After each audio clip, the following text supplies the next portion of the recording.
Bueno, muchas gracias. Damos la bienvenida y saludamos a quienes nos escuchen en este momento en el marco de la Semana de la Vida Saludable 2022. Hoy estamos en esta sesión acompañados del profesor Jaime Ramírez del Instituto de Salud Pública, de la profesora Edilma Suárez de la Facultad de Enfermería y quien les habla, Eduardo Díaz Amado del Instituto de Bioética de la Facultad de Filosofía. Este evento o esta sesión que hemos ofrecido para la Semana de Vida Saludable tiene como intención ofrecer algunas reflexiones sobre el tema del tiempo pospandemia y le hemos puesto el título de Despandemizar la vida para hacer, digamos, la connotación de que es un momento en el que tenemos que retomar de alguna forma pues nuestras vidas, pero sin olvidar lo que ha pasado, lo que ha sucedido, tratando de aprender de esa experiencia, de esa vivencia y mirando hacia el futuro, porque hay retos que nos esperan y cuando digo futuro no me refiero a un tiempo muy lejano, creo que estamos en el presente pensando ya en nuevas epidemias como la de la viruela del mono y creo que pues estamos en un instante de la historia en la que toda esta interacción entre seres vivos en nuestro planeta por cuenta de la globalización, del mundo interconectado, de la alteración en los ecosistemas, del cambio climático, de la actividad humana, pues nos pone a pensar en estas cosas, ¿no? Y creemos que desde la filosofía, desde la bioética, desde las ciencias de la salud, enfermería, salud pública, pues podemos quizás ofrecer algunas reflexiones en torno a ello a la comunidad universitaria y a quienes nos escuchen. Entonces, la idea es que conversemos un poquito sobre esto. Para eso, entonces, no sé si, Edilma, tú quisieras arrancar con algunas cosas que tengas para decirnos en este sentido. Después le daremos la palabra a Jaime y yo haré como las veces de moderador, de comentador, y hacemos este conversatorio de esa manera. ¿Te parece? Perfecto, perfecto, Eduardo. También un cordial saludo para las personas que nos acompañan en este momento, en esta reflexión, a Jaime, que se encuentra también con nosotros vía virtual. Y efectivamente, como lo mencionas, Eduardo, este es un momento de muchos retos. Por un lado, es despandemizar la vida, pero además es un tema que es tensionante porque vemos que la pandemia no ha terminado, digamos que está como en una etapa, debido a que hemos tenido un incremento de casos.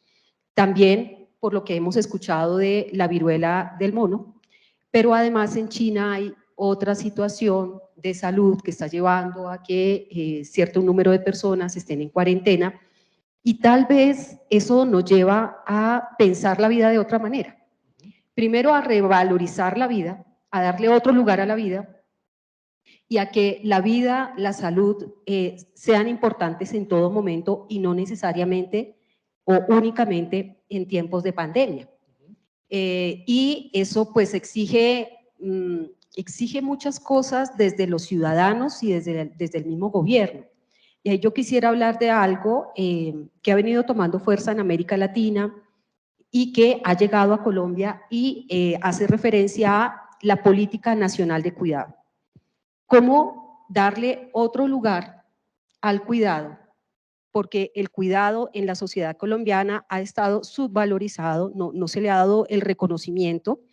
Muchas personas, especialmente mujeres, al interior de las familias han venido brindando ese cuidado. Lo vimos durante la pandemia, las mujeres perdieron sus trabajos, tuvieron que recluirse en sus casas, cuidar a los hijos, dar clases a los hijos, quienes tenían trabajo, trabajar también y hacer todo lo que se requería al interior de las casas, y eso implica que no solamente para tiempos de pandemia, sino en general podamos tener una política de cuidado que reconozca a quienes cuidan, pero no solamente reconocer el trabajo que hacen, sino también, o sea, no es solamente un tema de sí, cómo le aportan al país, sino un tema económico y con todo lo que tenemos que ver de prestaciones sociales, ¿no? Un poco la historia de las madres o de las mujeres que trabajan en los jardines infantiles de bienestar familiar. Pero la pandemia lleva a que resignifiquemos este tema del cuidado y ha llevado también a que Colombia en este momento esté diseñando una política nacional de cuidado y esté incluso pensando unos espacios no institucionalizados, no domésticos, donde se daría ese cuidado. Y también entonces viene aquí un tema en donde tenemos que pensarnos cuál es el lugar de ese cuidado, quiénes lo van a hacer, que no se puede convertir en como un trabajo voluntario, que fue lo que se dio durante la pandemia, que pareciera que después de pandemia quedan esos rezagos de pensar que el cuidado debe seguir siendo un tema voluntario y como un tema de un aporte y de una generosidad. Y yo creo que para despandemizar la vida hay que ver que eso no es un tema de generosidad, de amor, sino que eso ha sido un trabajo no remunerado, no pago. Creo que ese es un tema que necesitamos ver justo en este momento donde estamos viendo que hay otras circunstancias muy relacionadas con el tema de cambio climático que llevan a que pues los seres humanos estemos en riesgo frente a las acciones que hemos venido haciendo. Entonces creo que ahí hay un tema importante que también vale la pena ver desde la filosofía y desde la bioética. Se está hablando de la ética del cuidado. Entonces, pues, ¿cómo nos pensamos la ética del cuidado y cómo estamos leyendo la ética del cuidado? Si esa ética del cuidado no la pensamos como una ética femenina, muy en la tradición de esto, de lo que hacen las mujeres, porque están, entre comillas, naturalizadas para hacerlo, o una ética feminista, donde se reconoce ese trabajo que se hace y que no es que sea un tema de naturaleza de las mujeres, sino que ha sido un tema construido socialmente, pero donde no solo hay responsabilidad de las mujeres, sino donde toda la sociedad en su conjunto tiene una responsabilidad y que esa responsabilidad no es únicamente con otros seres humanos, sino con todas las formas de vida en el planeta. Entonces creo que plantearía ese tema allí para despandemizar la vida cotidiana y pensarnos la vida cotidiana de otra manera. Gracias, Edilma. Quisiera, antes de darle la palabra a Jaime, hacer un comentario pequeñito sobre el título de nuestra reflexión, de nuestro conversatorio, eso de despandemizar. En estos días leí algún artículo en internet de opinión, creo que era algún autor argentino, en el que se decía que era algo como de cuidado despandemizar, como que pilas con despandemizar. Y el artículo hacía referencia a esta o hacía esta advertencia porque se asumía en ese artículo la palabra despandemizar como dejar de lado todo lo que era necesario como el tener cuidado frente a las cosas que están pasando, olvidarnos de la vacunación, toda esa cosa, ¿no? Creo que no es en ese sentido que estamos hablando de despandemizar acá. Estamos hablando de despandemizar aquí como el hecho de que, y voy aquí de pronto antes de, como dije antes de dar la palabra a Jaime, voy aquí a adelantarme un poquito lo que quería decir en un momento. Creo que despandemizar tiene que ver con pensarnos hoy, ¿no? Pensarnos hoy en tres circunstancias que voy a desarrollar más adelante. En un escenario que yo llamaría como de olvido, ¿no? Entonces hay como una especie de olvido que me temo sería no bueno para nuestra sociedad, olvidarnos de ciertas cosas. Olvidarnos, por ejemplo, de promesas que se hicieron al principio de la pandemia. Tengo todavía frescas en la memoria esas imágenes de la gente, ¿sí? Que ahora sí iban a vivir bien, promesas como de borracho, ¿no? O sea, ahora sí vamos a estar en armonía con la naturaleza, vamos a cuidar los animalitos, vamos a contaminar menos. Salga usted a Bogotá y verá que ya eso se olvidó completamente. Entonces, hay un tema que es el olvido de aquello que nos tocó profundamente al inicio de la pandemia. Hay un tema que yo llamaría de persistencia. Y ahí es donde quiero hacer referencia a la palabra despandemizar. O sea, hay la persistencia de ciertas cosas. Si bien es cierto, seguimos en una situación de cuidado, también es verdad que a veces el trauma, que ese es el punto, la pandemia fue un trauma, produce produce unos efectos en las personas y en las sociedades que puede que en algún momento se traduzcan en conductas y en actividades y en ideas que a pesar de que ya las cosas cambiaron, pues persisten, ¿no? Entonces yo creería que también tenemos que pensar en qué es aquello que está persistiendo y que quizá ya no tiene sentido, ¿sí? Y lo tercero, la inconsistencia. Persistencia e inconsistencia. Olvido, persistencia e inconsistencia. Creo que la gente tiene que ser consistente con ciertas cosas, con ciertas reflexiones que van hacia el futuro y hacia el presente, como tú lo planteabas, ¿no? Entonces, bueno, quería simplemente hacer ese pequeño comentario de que aquí despandemizar hace referencia quizás a esto del trauma, quizás aquello que no debemos olvidar, quizás aquello que tenemos que tener presente para las futuras generaciones en el presente, quizás aquello que nos invita a reflexionar, pero no necesariamente a olvidarnos de lo importante. Jaime, quería darte entonces la palabra. ¿Tú qué opinas? ¿Qué tienes en mente pensando en esto de despandemizar? Bueno, muchas gracias, Eduardo. Muchas gracias, Edilma. Lo primero que me llamó la atención fue un poco el tema de la palabra. No, no es una palabra fácil, digamos que no es como dice Borges de que el nombre es arquetipo de la cosa y en la palabra rosa está la rosa, sino que requiere un montón de rodeos para tratar de encontrar un significado. Eso sería como lo primero. Entonces, uno va y siempre busca en el diccionario y como que no queda satisfecho con la definición del significado de la palabra. Tal vez siempre pase con eso cuando nos enfrentamos a un fenómeno nuevo que hace que surjan nuevas palabras, nuevas categorías y esto. Entonces, lo primero que me gustaría decir es que hay como un comportamiento circular de hechos sociales en el tiempo, donde podemos encontrar con otras épocas cierto parecido y encontramos pues muchas pandemias en la historia de la humanidad. Hay una circularidad en esta idea de las pandemias y creo que el fenómeno más reconocido en este tema de las pandemias sería una situación, se podría definir, ¿no es cierto? Yo la podría definir como una situación tal en donde no sabemos muy bien qué lo ocasiona y en donde tampoco sabemos muy bien cuáles serán sus consecuencias. Ya más allá de la propia definición del ámbito de la salud, es que hay un proceso que genera muchas dudas en su conformación.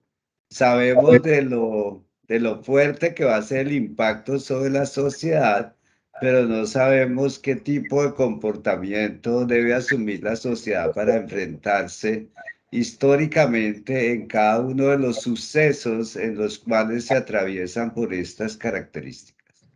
Entonces, al contrario de una idea muy convencional del concepto de incertidumbre que casi siempre se refiere hacia el futuro, aquí también tenemos una idea de incertidumbre que se refiere al pasado. O sea, tenemos incertidumbre en su conformación y también mucha incertidumbre en sus desenlaces. Entonces parece que la humanidad no acumulara esas experiencias en dispositivos para que cada vez que ocurran fenómenos relativamente parecidos pueda recurrir a un acervo en términos del conocimiento para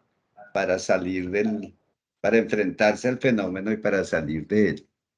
Pensando en esto, me acordé de una historia de Ray Bradbury que se llama El ruido de un trueno, en donde hay como una especie de un viaje al pasado, como a la época secundaria, a cazar dinosaurios, una cosa así. Se les advierte a todos los expedicionarios que deben transitar por unos pasillos y solo dispararle a los dinosaurios que tienen una mancha roja, porque se considera que matar a esta especie ya no tendría ningún efecto sobre el futuro y fundamentalmente sobre el presente. Y entonces se montan como en una especie de nave del tiempo que va hacia atrás y mientras están tratando de despegar aparecen los resultados electorales de unas elecciones presidenciales en Estados Unidos, en donde el partido demócrata va ganando por una amplia mayoría. Y en su viaje hay un personaje que no está muy adaptado para vivir las circunstancias de cazar dinosaurios y se asusta y sale corriendo, y al salir corriendo se sale del sendero que estaba diseñado para transitar, y lo llaman que la nave va a regresar al presente, y él en su afán sale corriendo y se monta en la nave, y en la nave medita mucho y se da cuenta que tiene un poco de tierra en sus botas, y al revisar la tierra en sus botas se da cuenta de que trae las alas de una mariposa destruida. Y reflexiona acerca de si esta mariposa no hace parte de sus efectos hacia el futuro, tendría que tener unos efectos de haberla acabado de manera imprevista, de acuerdo al plan que se tenía planeado en este vuelo tan particular. Y cuando llegan al presente, aparecen nuevamente los resultados electorales, y contrario a sus propias expectativas, el Partido Demócrata no ha ganado, sino ha ganado el Partido Republicano. Entonces, estaba pensando en esta metáfora de este cuento que me parece maravilloso, sobre la idea de la circularidad, y de cómo de alguna manera esta circularidad indica que hay unos hechos que ocurren en el pasado y que en el presente no entendemos, no comprendemos, y que va a cifrar la vida del futuro también de manera muy incomprensible. Entonces me parece que una pandemia es ese fenómeno, es como la imposibilidad de tener una comprensión muy científica y racional sobre un fenómeno para el cual todavía no tenemos respuestas, a pesar de haber vivido como sociedad este fenómeno en otras épocas. Entonces esa sería la primera consideración que me parece importante. La segunda es que, enfrentados a este hecho, con ese nivel de desconocimiento, quien actúa en nombre de la sociedad es el régimen político. Actúa con una solución política, y se necesita que esa solución política sea manifestada con rapidez, porque hay que reaccionar. Entonces, este reaccionar con rapidez convierte muy fácilmente a los gobernantes en soberanos, y se construye una especie de dictadura de las decisiones en contra de la posibilidad de actuar socialmente. Entonces hay alguien que asume ese liderazgo político, que por regla general, de acuerdo con lo que hemos visto en todos los países, fueron los presidentes investidos de la autoridad de los medios de comunicación para ordenarle a la sociedad de qué se debe hacer sobre un hecho que el soberano no conoce, y que tampoco sabe qué idea tiene la sociedad sobre este hecho. Y entonces hay un proceso que es como la metáfora esa de que al principio iba ganando el Partido Demócrata y al final gana el Partido Republicano. Entonces, alguien que impredeciblemente asume la responsabilidad por ofrecer respuestas sin saber de qué se trata, convierte en la pandemia como en una especie de tragedia, pero fundamentalmente en una comedia política. Y en medio de esta comedia política, todas sus actuaciones pierden el sentido democrático, y al perder el sentido democrático, la sociedad queda desprovista de ofrecer alternativas frente al fenómeno, porque no se recurre como al saber y al conocimiento acumulado por largos periodos de tiempo, sino a las ideas muy primarias que los gobernantes hacen en pantallas de televisión, acompañados de una pequeña señal para mirar cómo evolucionan las gráficas del fenómeno. Entonces, este tema es que el autoritarismo gubernamental despoja a la sociedad del fenómeno. Entonces, el fenómeno recibe órdenes y recibe restricciones de parte del Estado frente a la comunidad, pero la comunidad no es involucrada como un sujeto.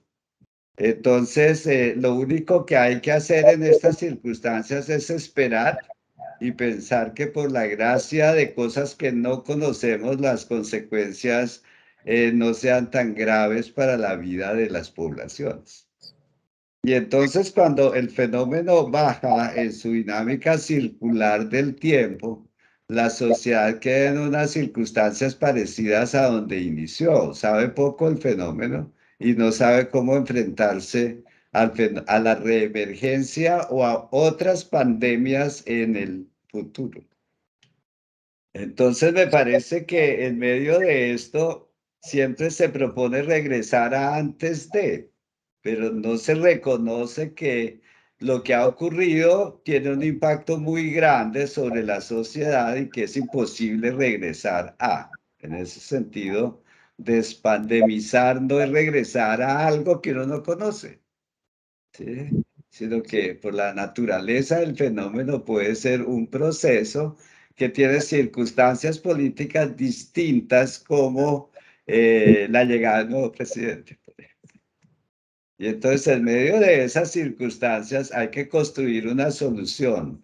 Pero creo que en el ámbito de la solución,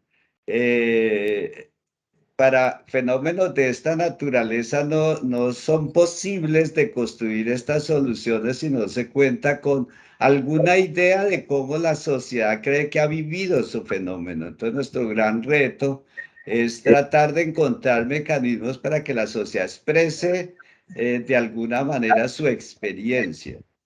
Y para eso no tenemos muchos métodos. El método científico probablemente no se ocupa de estos fenómenos tan complejos, sino de fenómenos que se pueden estilizar más fácilmente. Y entonces sigue siendo la única salida la idea de la política. Y la idea de la política solo podrá tener algún sentido si se defiende una idea de la participación de la sociedad y de la democracia y no la idea de la dictadura de las decisiones y de los medios de comunicación. Y finalmente, el fenómeno trata de resolverse desde el lado de una cura relativamente médica, como la vacuna. Entonces, en lugar de la comprensión del tema, se trata de ir a la industria por una solución que no resuelve los problemas, pero sí construye muchas oportunidades económicas para la acumulación del capital. Entonces, me parece que en este marco sigue siendo muy importante que la sociedad contemporánea construya una interpretación plausible que nos salga de la idea de que nos enfrentamos a una tragedia, pero que afortunadamente la tragedia ya pasó. Yo creo que socialmente nos debemos como sociedad una mejor explicación de lo que hemos vivido. Yo dejaría hasta ahí. Gracias, Jaime. Muy interesante lo que nos has dicho. Me parece que, pues, varias de las cosas que nos nombraste darán para conversar aquí. Quisiera simplemente para continuar, retomar la última parte en la que hacías referencia a esto de la dictadura de los decisores, algo así dijiste, y yo le sumaría la dictadura de los expertos también, ¿no? Parece que en la pandemia ascendió al podio un grupo de expertos que ahora parecieran ser los llamados a resolver todos los problemas del mundo, que son los epidemiólogos. Y precisamente escribí hace poco un artículo que está por ahí, a ver si se publica, que tiene ese título, ¿no? ¿Deben los epidemiólogos gobernar el mundo? Esa es una pregunta que tenemos que hacernos ahora, después de la pandemia, porque ahora los epidemiólogos son las vedetes, tanto en ciencia como en política. Porque digamos en epidemiología, y tú Jaime que estás en salud pública lo debes saber, porque también los saludistas públicos tienen en algún sentido esa doble naturaleza de estar como con un pie en la política y un pie en la ciencia y en la medicina. Ese es un punto que me parece interesante porque en esta pandemia que acabamos o que estamos pasando, pues los epidemiólogos han jugado un papel muy importante, por supuesto, de orientar decisiones políticas, de dar sus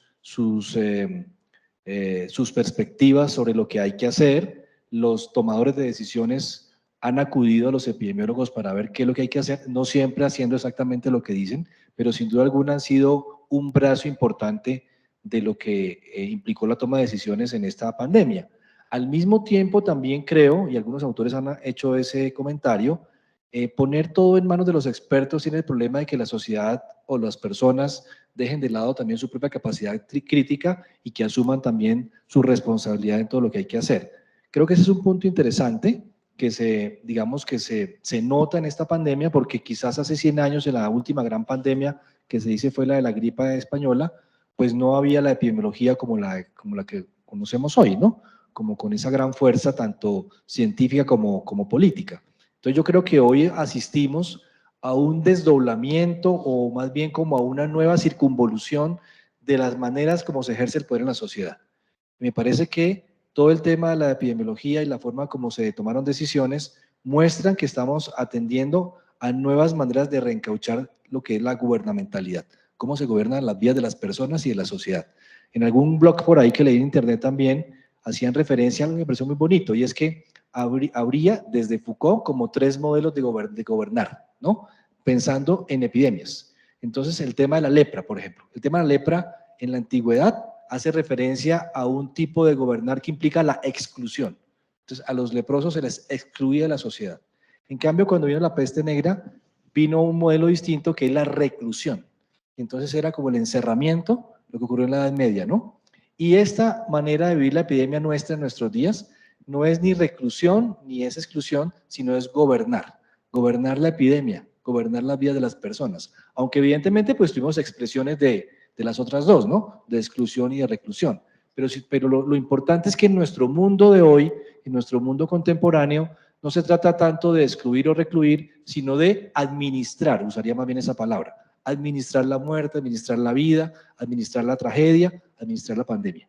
Y creo que ese es un punto interesante en la manera como estamos saliendo de esta pandemia, porque pareciera que esas maneras de administrar pandémicamente van a persistir. ¿Y eso qué implica para la salud? Y a propósito de que estamos en la Semana de la Salud en la universidad, yo diría que pues la salud se nos presenta ahora como en diferentes planos. Hay una salud individual, el individuo con sus constantes fisiológicas, con su parte bioquímica, los exámenes, sus comorbilidades, que es una palabrita que se volvió famosa ahora, sus comorbilidades, qué condiciones de salud la pueden predisponer a sufrir o no de esta situación.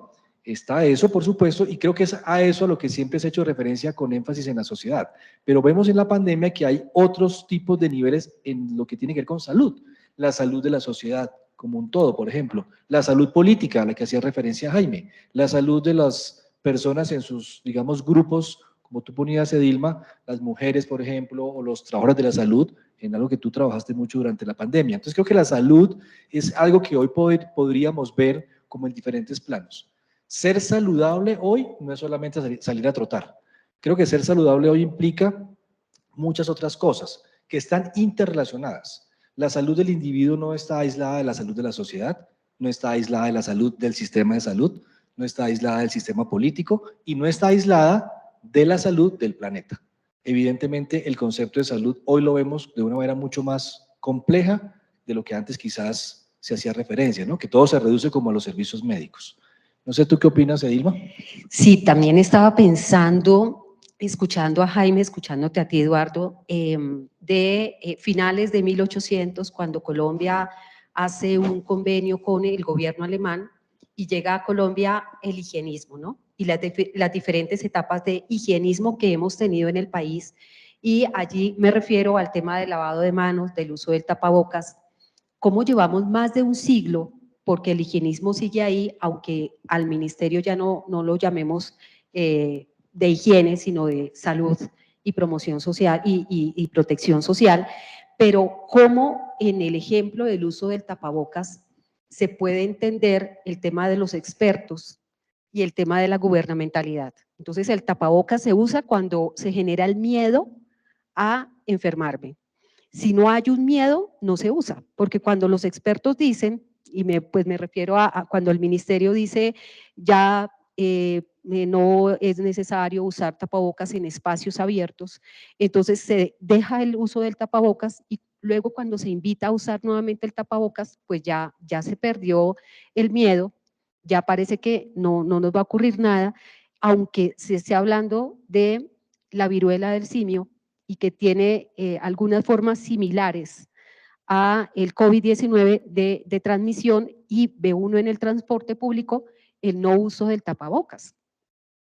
Entonces, allí vemos el tema del experto, por un lado, que el experto es el que dice cuándo se usa, cuándo se deja de usar el tapabocas, pero también podemos ver el tema de la enfermedad, de la pandemia, que tanto tú como Jaime lo han mencionado, y yo creo que visto de dos maneras, que son desde el mercado, con las vacunas, las patentes, el tema de la construcción o creación de nuevas unidades de cuidados intensivos, en lugar de ir a atacar otros problemas que tenían que ver con lo social, con resolver problemas de seguridad alimentaria, y lo que se hizo fue pensar en la medicalización y cómo para despandemizar la vida necesitamos desmedicalizar el lenguaje, desmedicalizar la salud, para poder ver otros contextos que tienen mayor influencia. Y lo otro que tú también mencionas es, necesitamos verlo más en el contexto social que individual, porque en el contexto individual seguimos responsabilizando al paciente, cliente, sujeto de cuidado, como no usó el tapabocas, no se lavó las manos, entonces más o menos es responsable de que tenga el COVID-19 o de pronto la viruela del simio, ¿no? Cómo sí se necesita poder ver de otra manera, desde lo político, otra mirada diferente, que de otro orden, ¿no? Que de otro orden, y una mirada mucho más aguda de este tema de la gubernamentalidad, de conducir la conducta de las personas a través del miedo, porque aquí se hizo uso del miedo y solamente reaccionamos frente al miedo. Y como que ahora ya no nos da miedo la viruela del simio, así nos muestren las fotos de lo que puede ocurrir, pareciera que perdimos el miedo. Y creo que ahí, como tú lo mencionas al iniciar, cuando empiezas hablando de qué significa despandemizar, ahí hay un riesgo frente a los riesgos o a las amenazas que se están presentando en este momento. Y la cuestión es, ¿y entonces qué hacemos allí en ese panorama de despandemizar y cómo trabajarlo no desde el miedo, sino de una autorresponsabilidad que parte de los ciudadanos, pero también parte de la responsabilidad del gobierno, de la responsabilidad con la sociedad, y cuál es el papel que diferentes actores de la sociedad deben jugar. Y creo yo que uno de los mayores retos es ese tema de la desmedicalización, y cómo pensarnos la salud de otra manera que no sea solamente con la patología, con el tratamiento farmacológico, allí incluyendo las vacunas, porque ya estamos pensando que en ese momento para manejar la viruela del simio, pues lo que hay que hacer es nuevamente acudir a la vacunación, ¿no? Y entonces ya fuimos a la primera, segunda, tercera dosis de la vacuna, y como que la cuarta ya, como que otra vacuna, como que ya no, pero ahora pareciera que necesitamos acudir nuevamente a las vacunas para resolver ese tema y no entrar en el pánico generalizado, aunque perdimos el miedo. Es un tema que yo creo que es un reto para toda la sociedad en ese momento frente a lo que está pasando ahora, ¿no? Sí, Edilma, tienes toda la razón. Es un cierto tipo de reduccionismo, ¿no? Reducir todos los problemas sociales. Medicalizar a veces es como reducir las cosas a cosas como el procedimiento, ¿no? El aborto, por ejemplo, el problemita es el procedimiento y se pierde de vista todo el problema social que hay ahí. El tema de la eutanasia es lo mismo. Y ahora con la pandemia, lo mismo. Entonces, reducir todo al temita de tapabocas y vacuna es perder de vista que también esto tiene que ver con la política, como lo decía Jaime, con el sistema social. Quería mencionar también, antes de darle la palabra a Jaime de nuevo, que hay otro nivel en lo que yo decía de la salud, ¿no? Salud de la naturaleza, salud social, salud política, salud individual. Creo que también tenemos que hablar un poquito de salud del alma, en el sentido de los griegos. Y tenemos aquí a nuestro decano de filosofía, el profesor Luis Fernando. Quizás, no sé si Luis Fernando quisiera decir algo sobre eso, el tema que decía Dilma de la responsabilidad del individuo, cómo actuamos solo con el miedo, y un poquito todo eso que tiene que ver con la vida y la muerte. No sé si tú quieras decir algunas palabritas, pues aquí puedes sentarte al lado de nosotros. Sí, escuchando a Jaime, a Eduardo y a Flora Dilma, se me viene como tres puntos que quisiera comentar. Primero es el término despandemizar, que yo diría la formulación del des, lo entiendo como deconstruir. muy en el sentido inicial de Eduardo. No se trata simplemente de pasar, ¿sí?, dejar atrás el fenómeno de la pandemia. Yo creo que un poco como lo formuló Jaime también, se trata de asumir lo que nos pasó y lo que nos está pasando. Y es de construir, dar un nuevo significado, tanto no simplemente en el plano semántico, sino también en su dimensión política y pública. Me parece que por primera vez a nivel global estuvo en la discusión pública la salud y el cuidado, como lo plantea Floredima. Me parece que es un hecho del cual tenemos que aprender bastante. Haberlo colocado en la agenda pública, haberlo colocado en la discusión pública también, en la discusión política, en la discusión cotidiana, ¿sí? El hecho de que efectivamente somos no solamente vulnerables, sino que tenemos responsabilidades sociales y políticas con nuestra vulnerabilidad. Eso me parece que es, con la vulnerabilidad, me parece que ese es un hecho fundamental. El segundo punto es lo que anotaba Floredima a propósito de la desmedicalización de la salud y la enfermedad. Y de pronto asumir algo que venimos trabajando también aquí en la facultad, ¿sí?, y es entender que los asuntos de salud y de enfermedad son asuntos ante todo humanos. No son asuntos de expertos, no son asuntos en los cuales el saber médico o el saber de político inclusive pueda dar cuenta enteramente de estos fenómenos, sino que requieren que ante todo entendamos que son asuntos humanos, que deben ser discutidos por los humanos, por los seres humanos en su corresponsabilidad que tienen frente al medio. Yo también plantearía que la desmedicalización va de la mano de la destribunalización de la vida. ¿Y en qué sentido de la tribunalización de la vida? El hecho de que nosotros nos relacionamos con la vida juzgando, ¿sí?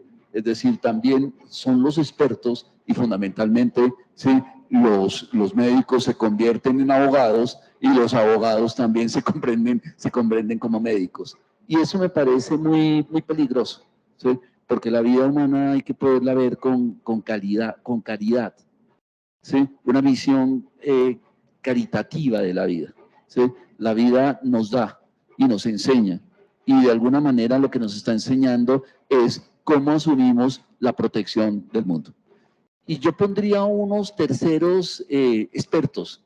Eduardo habló del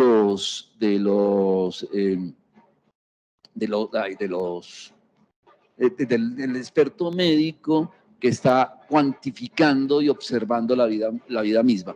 Pero creo que tenemos los epidemiólogos, pero tenemos otros expertos que me parecen muy peligrosos también, y son los ambientalistas, ¿sí? Los expertos en cuidado del medio ambiente, ¿sí? Creer que todos los problemas los podemos realizar porque se tiene la experticia, ¿sí?, del saber del medio ambiente, como si el medio ambiente fuese un espacio diferente al espacio mismo de lo humano, ¿sí? Yo creo que eso me parece muy peligroso también, ¿sí? Es decir, entender que las discusiones sobre nuestra relación con la naturaleza va más allá del saber que podamos tener en términos del medio ambiente, ¿sí? Me parece que el Papa Francisco ha abordado el problema acertadamente, y se trata del cuidado de la casa común, es responsabilidad ante todo humana, de nuestra relación con la casa común, ¿sí? Y yo diría, habríamos que tener una discusión distinta de la diferencia entre casa común y medio ambiente, ¿sí? Es decir, una considerada como un instrumento, ¿sí?, que es toda la discusión sobre el medio ambiente, ¿sí?, y otra considerada muy en términos holísticos, en términos de totalidad, y es la casa común, este lugar que habitamos completamente nosotros y estamos llamados a la responsabilidad del cuidado. Sí. Ese sería mi comentario después del golpe que me di. Hombre, Luis Fernando, espero que te cures pronto. Jaime, escucharás por allá al fondo los tambores. Estamos en fiesta aquí en la universidad. Qué buena que no estés aquí. Pero bueno, te escuchamos de todas maneras con tu comentario después de lo que hemos dicho. Sí, o sea, yo concuerdo que probablemente en un ámbito como el de la universidad, uno tiende a sobredimensionar el saber de los expertos. Pero creo que hay una imagen que es muy elocuente para el caso colombiano, es que el presidente invita a la Casa de Nariño a los expertos. Sí, hay una gran reunión de cientistas políticos, epidemiólogos, saludistas, y él toma el micrófono y asume la representación total de la sociedad sin un solo diálogo, y los expertos lo que hacían era mirar el techo del Palacio de Nariño. De pronto le llamaba más la atención el techo del Palacio de Nariño que entrar en una discusión con el régimen político. Pues creo que lo que se impone es una medida de contabilización de casos que es distinto incluso a la idea propia de la epidemiología, que es conocer la forma y la naturaleza de cómo los fenómenos de la enfermedad se construyen y se distribuyen en la sociedad. Me parece que aquí los expertos lo que hacen es de un mecanismo de darle un sentido, digamos, un poco más, más técnico a las decisiones de los políticos. Pero creo que no lograron en el caso colombiano, y creo que a nivel internacional tampoco, presentar su propia interpretación sobre el fenómeno. Creo que quien presenta la interpretación sobre el fenómeno es el régimen político, y ante la total incapacidad de conocer la naturaleza del fenómeno, la herramienta fundamental al principio de la pandemia es el confinamiento. Es construir una respuesta desde el ámbito de lo doméstico para un fenómeno que es fundamentalmente colectivo y social. Entonces enfrentamos un hecho escondiéndonos en la casa.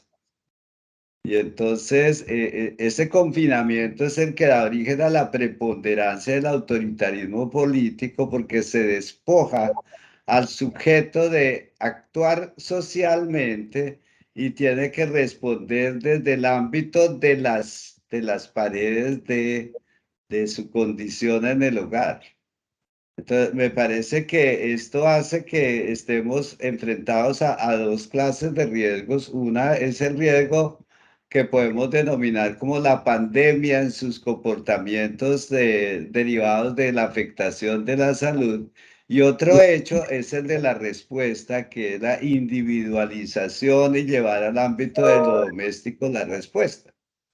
Entonces, al encerrar la población pierde su capacidad de interlocución, pierde sus relaciones consustanciales de la vida en lo social, y entonces en eso, esa figura, además de restringir ampliamente las libertades, le posibilita al régimen político, acompañado de algunos funcionarios, no siempre en la naturaleza del funcionario epidemiólogo, para convalidar ciertas medidas que toma. Pero me parece que es el instrumento principal que usa la sociedad es el control de la libertad y el control de la acción social. Entonces me parece que el confinamiento tiene unas consecuencias tan desastrosas como el propio evento médico de la enfermedad.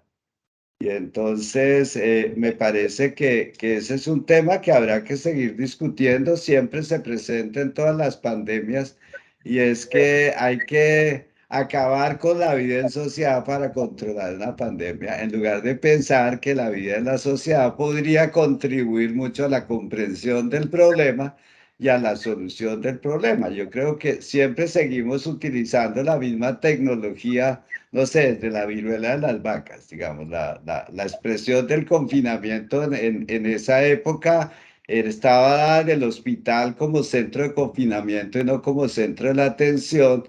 Y ahora lo que tenemos es el hogar como centro de confinamiento. Yo creo que esa ha sido la transición que hemos tenido en, no sé, casi 200 años del reconocimiento de estos problemas. Gracias, Jaime. Bueno, para no alargar mucho la cosa, quisiera proponerles ya como para ir terminando a cada uno de los presentes, si ofrecen algún tipo de reflexión, luces, ideas sobre lo que hay que hacer de aquí para adelante, despandemizar. ¿Qué hay que hacer? Quitarnos el tapabocas, bañarnos 2 veces al día, ¿qué hay que hacer? ¿Sí?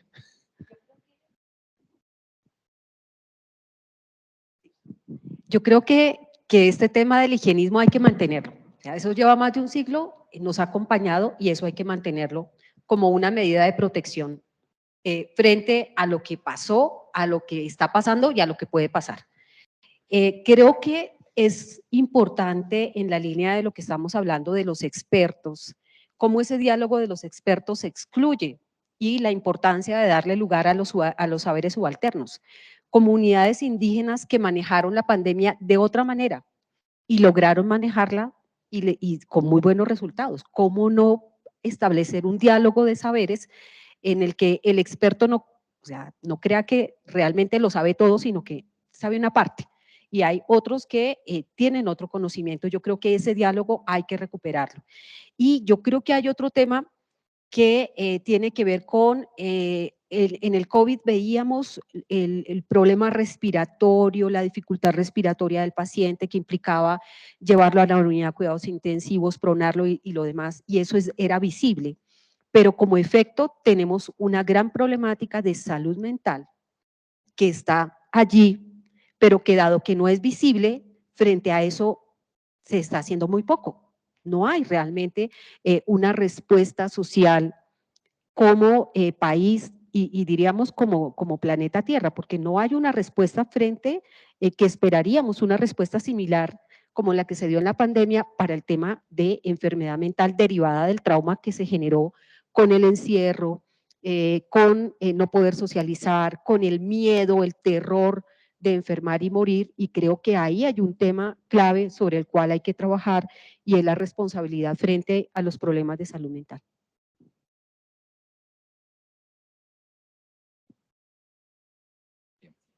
Aló, ya. Perfecto, Irma, muchas gracias. Y Fernando, ¿tú qué dirías?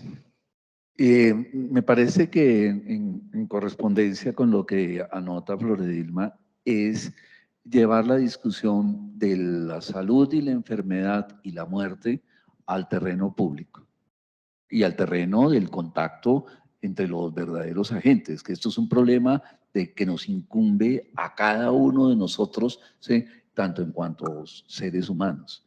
Y por lo tanto hay que abrir ese debate, ¿sí? Permanentemente en todos los espacios, en la familia, en las universidades, ¿sí? en la cena pública, en la cena inclusive, ¿sí? De nuestra relación con los seres, con los otros seres también no humanos, porque también ese es un debate que debe incluir también la participación de nuestra relación con los seres no humanos.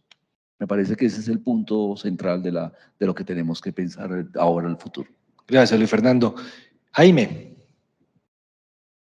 Sí, yo concuerdo con Luis Fernando, me parece que no solo es el ámbito como la salud de los humanos y de los no humanos, es que el confinamiento constituye una pérdida total del ámbito de lo social. Hay que volver a recuperar el ámbito de lo social. Se perdió el trabajo, se perdió el acceso a los medios de vida, se perdieron las relaciones con los demás. Y eso yo creo que no lo hemos terminado de entender y de valorar. Y entonces es solo en una discusión social que podemos comprenderlo y valorarlo. Y de otro lado, me parece a mí que el régimen político tiene que pensar seriamente en esta fase en la que nos encontramos en la sociedad, recurrir a las instancias, digamos, democráticas que puedan reconstruir este diálogo social y construir una política para el futuro, digamos. No podemos decir, es que la cosa ya, las cifras no suben en la velocidad con la que se mostraban en los noticieros de televisión, entonces el fenómeno ya, ya ha pasado. Yo pienso que el fenómeno se ha transformado, nos enfrentamos a consecuencias desastrosas para la sociedad. Creo que la sociedad pierda, no sé, acumulados en términos de empleo, de ingresos, de riquezas que se había realizado, no sé, durante 20 años.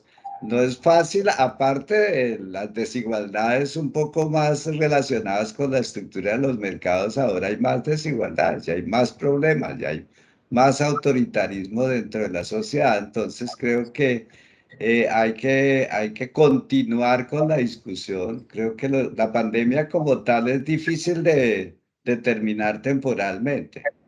Y si es difícil de determinar temporalmente, pues creo que nos encontramos todavía en una fase dominada por este concepto de la pandemia y no podemos hablar todavía de, como no se puede determinar fácilmente de pospandemia o de cosas así por el estilo.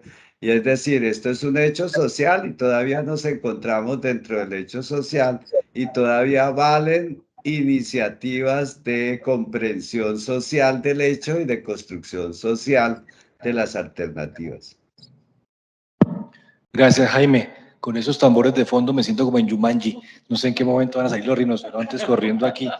Así que, pero bueno, quisiera terminar agradeciéndoles a Edilma, a Jaime, aquí al profesor Luis Fernando la participación. Creo que se han hecho reflexiones muy importantes. Yo agregaría de mi lado un pequeño comentario sobre que, desde mi perspectiva, hoy tiene más vigencia que nunca el primer aforismo hipocrático. La vida es breve, la ciencia extensa y la ocasión fugaz. Vacilante el ánimo y el juicio difícil. Yo creo que un punto importante es la vida es breve. Yo creo que aquí hay una cosa, no quiero ser trágico, pero esta pandemia nos recordó que la vida es breve, que nos morimos, y creo que en el mundo de hoy, donde todo el mundo anda en la pantallita del celular, anda en los realities y la cosa, se nos olvida que la vida tiene un fin en el sentido de termina, y que creo que vale la pena pensar a qué le vamos a dedicar nuestra vida, cuáles son aquellas cosas que valen la pena de ser vividas, y esa es una reflexión que creo que la pandemia nos pone ahí sobre la mesa. El tema de la muerte, del morir de los seres queridos, de nosotros mismos, la finitud, el dolor del desprendimiento, creo que eso es una cosa que la pandemia nos puso sobre el tapete. La ciencia extensa, dice Hipócrates. Carambas, creo que parte de lo que nos ha enseñado estas cosas, como nos han enseñado siempre las enfermedades, es que no podemos ser prepotentes. La prepotencia no lleva a ninguna parte, a pesar de que nuestra ciencia es maravillosa, tenemos una tecnología como nunca antes, también tenemos que ser humildes y entender que pues no lo manejamos todo, y que todavía nos falta muchísimo por comprender. La ocasión fugaz, dice Hipócrates, ¿no? O sea, yo creo que las cosas tienen un momento, ¿no? Hipócrates, pues que era medio médico, medio filósofo, pues creo que lo que estaba diciendo era, hay que actuar en el momento que es. El buen médico actúa en el momento que es. El buen político hace lo mismo. Y creo que la sociedad está en mora de eso, de entender que las acciones, la buena enfermera también, perdóname Irma, Irma siempre me regaña. Bien, pero creo que se trata de eso, del momento oportuno, el momento oportuno. Vacilante el ánimo, siempre estaremos frente a la vida, pues, digamos, asombrados de aquellas cosas que no entendemos y que nos pasan. Y el juicio difícil. Sin duda alguna, pues esto de estar aquí hablando, lo que dijo Jaime sobre la necesidad de fortalecer la democracia, creo que lo hemos dicho todos de alguna manera, necesitamos seguir conversando, tratando de comprender, como lo dijo Jaime con su cuento de los dinosaurios, que después tiene que explicármelo mejor, ¿sí? ¿Cómo es eso de que no puedo ir al pasado y no entender el pasado? Ese es un tema interesante. Creo que tenemos que conversar mucho para comprendernos, y lo de la mariposa, sí. Jaime nos lanzó como una especie de koan, nos mandó a almorzar hoy con pensamiento, con reflexión. Así que bueno, muchísimas gracias a los asistentes y a quienes nos escuchen allá al otro lado de la pantalla. Pues esta es una reflexión que ofrecemos desde la Javeriana a propósito de la Semana de Vida Saludable 2022. Gracias y chao, chao. Bueno, muchas gracias para todo. Gracias. Para todos, desde lejos también se puede. Así es, Jaime. Gracias.